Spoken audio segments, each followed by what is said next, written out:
ഇംഗ്ലണ്ടുമായിട്ടുള്ള first ഏകദിനം അവസാനിച്ച് കഴിഞ്ഞിട്ട് ശ്രേയസ് അയ്യർ പറഞ്ഞായിരുന്നു, അതായത് കളി ദിവസത്തിൻ്റെ രാത്രി വരെ പുള്ളിക്ക് ടീമിലുണ്ടാവുമെന്ന് അറിയില്ലായിരുന്നു. അങ്ങനെ രാത്രി രോഹിത് ശർമ്മ വിളിച്ചിട്ട് പറഞ്ഞു, മിക്കവാറും നീ കളിക്കുന്ന നാളത്തെ കളി, കാരണം വിരാട് കോഹ്ലിക്ക് വയ്യ, അതുകൊണ്ട് ആദ്യത്തെ ഫസ്റ്റ് കളി നീ കളിക്കും എന്ന് പറഞ്ഞു. അങ്ങനെയാണ് അറിഞ്ഞതെന്ന്. ആ സമയത്ത് ശ്രേയസ് അയ്യർ പറഞ്ഞു, ഞാൻ സിനിമ കണ്ടുകൊണ്ടിരിക്കുകയായിരുന്നു, അപ്പോൾ കുറേ നേരം കൂടെ വൈകി സിനിമ തീർത്തിട്ട് കിടക്കാമെന്ന് വിചാരിച്ചു. പക്ഷേ കോൾ വന്നപ്പോൾ പെട്ടെന്ന് കിടന്നെന്ന്. ഈ ശ്രേയസ് അയ്യർ എന്ന് പറഞ്ഞ ഒരു പ്ലെയർ ആർക്ക് പകരം എങ്ങനെയെങ്കിലും ഒക്കെ മാറ്റാൻ വേണ്ടി മാത്രം ടീമിലുള്ള ഒരു പ്ലെയറിനെ പോലെയാണ് ശ്രേയസ് അയ്യറിനെ ടീം മാനേജ്മെൻറ്റ് കാണുന്നത്.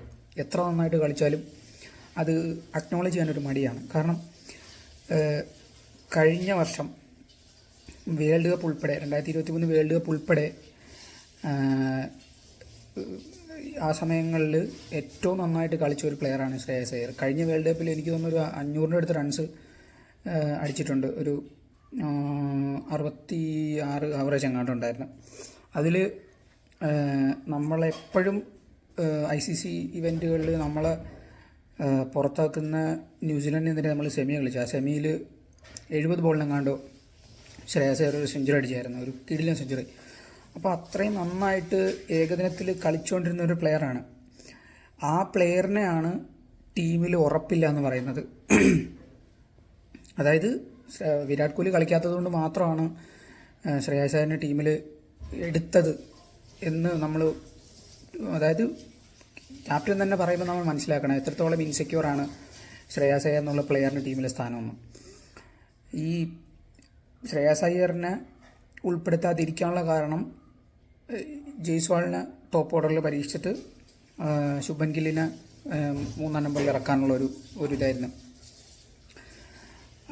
ആക്ച്വലി അത് നല്ല ഒരു തീരുമാനമാണ്. പക്ഷേ ശ്രേയസ് അയ്യർ പുറത്തിരിക്കേണ്ടി വരിക എന്ന് പറഞ്ഞാൽ അത് ഏകദിന ക്രിക്കറ്റിൽ അത് ഭയങ്കര മോശമായിട്ടുള്ള ഒരു പരിപാടിയാണ്. കാരണം പുള്ളി വളരെ നന്നായിട്ടാണ് കളിക്കുന്നത്, കിട്ടിയ അവസരങ്ങളെല്ലാം നന്നായിട്ട് കളിച്ചിട്ടുണ്ട്, വളരെ കൺസിസ്റ്റൻ്റാണ്. ഇപ്പോൾ ഈ ശ്രേയസിന് ഷോർട്ട് ബോളിനെതിരെ വീക്ക്നെസ് ഉണ്ട്. അത് ഇപ്പം ശ്രേയസ് സമ്മതിച്ചില്ലെങ്കിലും അതങ്ങനെ ഉള്ളൊരു സംഭവമാണ്.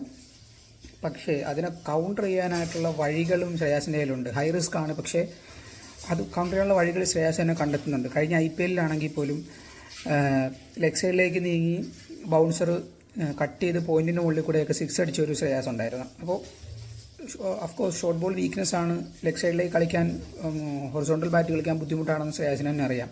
പക്ഷേ അതിനെ കൗണ്ടർ ചെയ്യാനുള്ള വഴികളും പുള്ളി തന്നെ കണ്ടുപിടിച്ചിട്ടുണ്ട്. അങ്ങനെ അതിനെ കൗണ്ടർ ചെയ്യുന്നുണ്ട്. ഈ ഏകദിനത്തിൽ ഈ ഇംഗ്ലണ്ടിനെതിരായിട്ടുള്ള ഏകദിനത്തിൽ 50 ബോളിൽ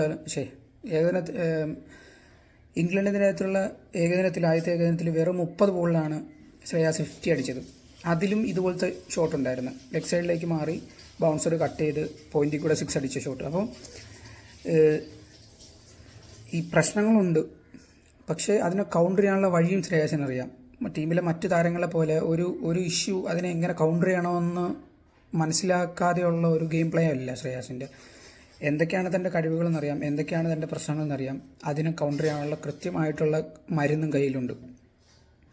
അപ്പോൾ അങ്ങനെ ഒരു പ്ലെയറിന് ഒരു അവസരം കിട്ടിയാൽ എങ്ങനെ പുറത്താക്കാം എന്ന് വിചാരിക്കുന്ന ഒരു ടീം മാനേജ്മെൻറ്റ് ഭയങ്കര മോശം ടീം മാനേജ്മെൻറ്റാണ്. അത്ര ഇൻസെക്യൂർ ആയിട്ടാണ് ഒരു പ്ലെയർ ആ ടീമിൽ കളിക്കുന്നത്. പിന്നെ ഹർഷിത് റാണ ഒബ്സഷൻ അത്ര സെറ്റാവുന്നില്ല പേഴ്സണലി. എനിക്ക് കുഴപ്പമില്ലാതെ പന്തെറിയുന്നുണ്ട്, പക്ഷേ എന്നാലും അത്ര വേഗത്തിൽ 3 ഫോർമാറ്റിലേക്കും ഫാസ്റ്റാക്കി ചെയ്യപ്പെടേണ്ട താരമാണോ എന്ന് ചോദിച്ചു കഴിഞ്ഞാൽ അതിലും അർഹതപ്പെട്ട താരങ്ങൾ വേറെ ഉണ്ടെന്ന് പറയേണ്ടി വരും. ഹർഷ്ദീപ് സിംഗ് പ്രത്യേകിച്ച്.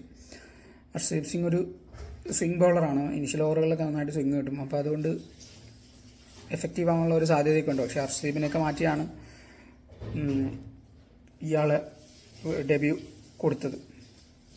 ഹർഷ്ദീപ് സിംഗ് ചാമ്പ്യൻസ് ട്രോഫി സ്ക്വാഡിലുണ്ട്, ഹർഷിത് റാണ ഇല്ല.